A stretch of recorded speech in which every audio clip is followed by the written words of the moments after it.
मैं हूं मनोज कुमार। इस वक्त मैं तराई के क्षेत्र में चंदिया गांव में आया हूं, जिसका थाना हजारा लगता है। यहां पर अभी हाल ही में बाढ़ आई थी। बाढ़ से लोगों का जनजीवन अस्त व्यस्त हो गया था। यहां के स्थानीय लोग भी हैं, बातचीत करेंगे विनोद कुमार भारती जी से भी। पहले हम स्थानीय लोगों से बातचीत करते हैं। क्या नाम है आपका? राधे श्याम। राधे श्याम जी, आप कहाँ के रहने वाले हैं? मैं राहुल नगर मजदूर निवासी हूँ। अच्छा, तो ये बाढ़ आई जो शारदा नदी से हर साल आती है, तो क्या इसके कोई पुख्ता इंतजाम सरकार क्यों नहीं करती है? देखिए, हमारे यहाँ तो पहली बार तो है नहीं। हमारे यहाँ तो बाढ़ बहुत पहले से आ रही है और ठोकर के नाम पे कोई पक्का कोई काम नहीं हो रहा है। सरकार बनाती है लेकिन ये कोई सक्सेस हमारे यहाँ के लिए नहीं है। इसलिए दूसरी बात, हमारे यहाँ जानते हैं क्या है कि हमारे यहाँ जो गाँव मजदूर बस्ती है, इसमें ना तो कोई स्कूल है। छोटे छोटे बच्चे स्कूल जाते 4 किलोमीटर पढ़ने के लिए। रास्ते में पूरा पानी भरा हुआ है, कोई रास्ता सही नहीं है, ना कोई पक्की रोड बना हमारे यहाँ। इसलिए यहाँ भी जो भी समस्या है, पूरी लोकल समस्या, जैसे मान ली रोड का है, नाली का है, खंजे का है, कोई समस्या हल नहीं हो पा रहा है। तो आप लोग ग्राम प्रधान से या संबंधित विधायक से देखिए शिकायत करते नहीं हैं? सर शिकायत तो लोग करते भी हैं, लेकिन उस पर ध्यान नहीं देते हैं वो लोग। तो आप क्या चाहते हैं? भाई, हमें चाहते हैं कि हमारे यहाँ नदी पे अस्थायी ठोकर बने, पहली बात। अच्छा। दूसरी बात, हमारे गाँव में जो छोटे छोटे बच्चे हैं वो चंदिया पढ़ने जाते हैं 4 किलोमीटर दूर। उनके लिए कोई हमारे यहाँ प्राथमिक विद्यालय बने, कम से कम गांव में एक मेन पक्की रोड हो और बाकी पूरे गांव में खंजा हो। ये हमारी समस्या मेन है यहाँ की। तो जो बांध बनाया जाता है हर साल, क्या आपके इधर राहुल नगर में बनाया जाता है? ये हमारे यहाँ तो ये पहली बार बनाया राहुल नगर में। और इससे पिछले हमारी गाँव राहुल नगर तो अभी कट गया, कुछ नहीं बन पाया। अच्छा। ये तो बहुत मुश्किल की बात, क्या सरकार खुल जाए या कैसे बना या नहीं जान पा रहे हैं। ये बना है जो इससे भी समाधान नहीं मिल पा रहा।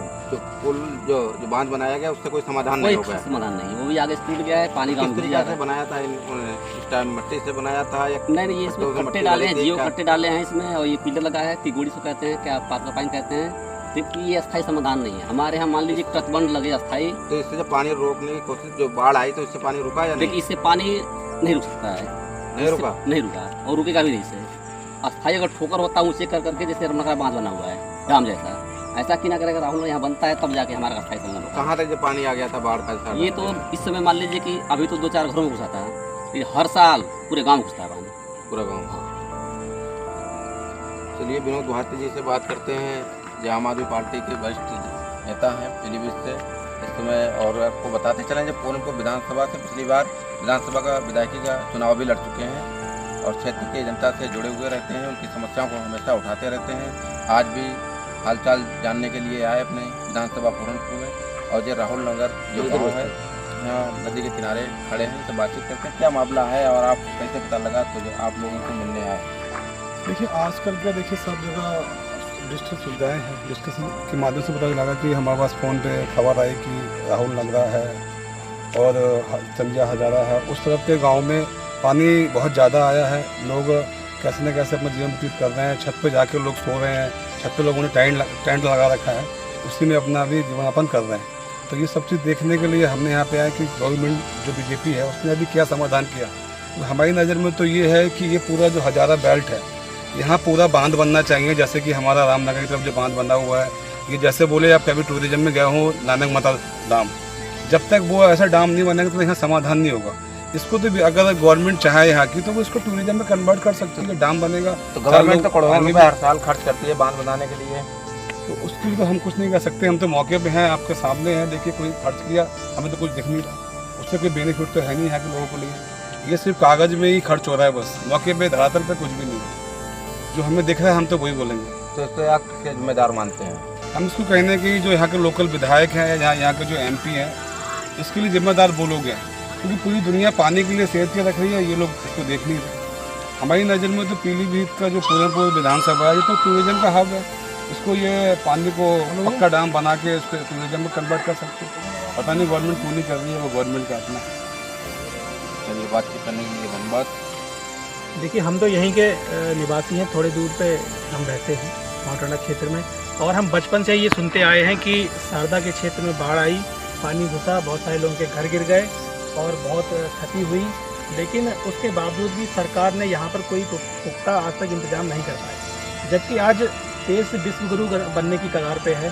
हम बड़ी बड़ी बातें करते हैं, हम चांद पर पहुंचने की बातें करते हैं, हम बड़ी बड़ी मिसाइल बनाने की बातें करते हैं, हम किसी दूसरे देश को नीचा दिखाने की बात करते हैं। लेकिन जब देश के स्थानीय लोगों की, जब पब्लिक की बात आती है तो हम पीछे पता नहीं क्यों हट जाते हैं। आज देश के पास सब कुछ है, लेकिन उसके बावजूद भी सरकार के द्वारा यहाँ पर पुख्ता इंतजाम नहीं किए जा रहे हैं। अगर एक बार यहाँ पर एक बढ़िया सा कोई बांध बन जाए और पक्का बांध बन जाए, स्थायी बांध बन जाए, तो यहाँ के लोगों को परेशानी नहीं होगी। लेकिन वो बांध इसलिए नहीं बनाया जा रहा है क्योंकि सरकार के पास एक मुद्दा ख़त्म हो जाएगा। यहाँ पर उन्हें जब बाढ़ आती है तो उन्हें फ़ोटो खिंचवाने हैं, यहाँ पर 2-4 राहत सामग्री के पैकेट बांटने हैं, वो चीज़ इनसे छिन जाएगी। दूसरी बात ये है कि बाढ़ बचाव के नाम पर पूरे साल यहाँ पर बड़े बड़े ठेके होते हैं और बड़ी बड़ी योजनाएं चलाई जाती हैं, और उन योजनाओं के नाम पर चाहे वो कोई जनप्रतिनिधि हो, चाहे कोई ठेकेदार हो, चाहे कोई मंत्री हो, चाहे ऊपर स्तर के अधिकारी या कोई भी हो, उन सभी को यहाँ से फ़ायदा होता है, वो बंदर बांट करते हैं। कहीं ना कहीं ये भी एक यहाँ पर मुद्दा है कि इसीलिए यहाँ पर बांध नहीं बनाया जा रहा है। तो क्षेत्र के लोगों को ये चाहिए कि एकजुट होकर इसकी बहुत मजबूती से आवाज़ उठाएं कि हमें बांध चाहिए, और उसके लिए चाहे कहीं भी जाना पड़े वो जाएं। और इसीलिए जब जनता जागरूक होगी, जब सभी लोग घर से निकलकर इस आवाज़ को उठाएंगे, और वो आवाज़ सिर्फ बाढ़ के समय में नहीं, वो पूरे साल आवाज़ जब उठेगी, तब जाकर सरकार के कानों में ये आवाज़ सही से पहुंच पाएगी। क्योंकि आज हम देख रहे हैं पूरे पीलीभीत में, आप कहीं भी चले जाइए, कहीं भी सड़कें ठीक नहीं हैं। पिछले बरस 2024 में जो बाढ़ आई थी, उस बाढ़ में पीलीभीत के बहुत सारे पुल क्षतिग्रस्त हो गए थे। वो आज 1 साल से भी अधिक हो चुका है। पिछली बार 2024 में जुलाई में बाढ़ आई थी, उस समय वो पुल टूटे थे, और अभी भी उन पुलों पर काम तो होना दूर, अभी काम शुरू भी नहीं हो पाया है। ये उसका बजट भी नहीं बना पाए। ये बहुत बड़ी समस्या है क्षेत्र की, और क्षेत्र के लोगों को ये समझना चाहिए कि वो ऐसे लोगों को चुने जो उनकी आवाज़ को उठा पाएँ, चाहे वो उनके बीच का कोई ग्राम प्रधान हो, चाहे बीडीसी हो, चाहे जिला पंचायत हो। वो एक ऐसे व्यक्ति को चुनकर लाएं जो सरकार की और जनप्रतिनिधि की जी हजूरी ना करे, वो जनता की आवाज़ उठाए, चाहे वो जिला पंचायत का बोर्ड हो, चाहे वो क्षेत्र पंचायत का बोर्ड हो, चाहे वो विधानसभा हो, चाहे वो लोकसभा हो, वहाँ पर पीलीभीत के लोगों की समस्याएं उठा पाए, मजबूती से उठा पाए।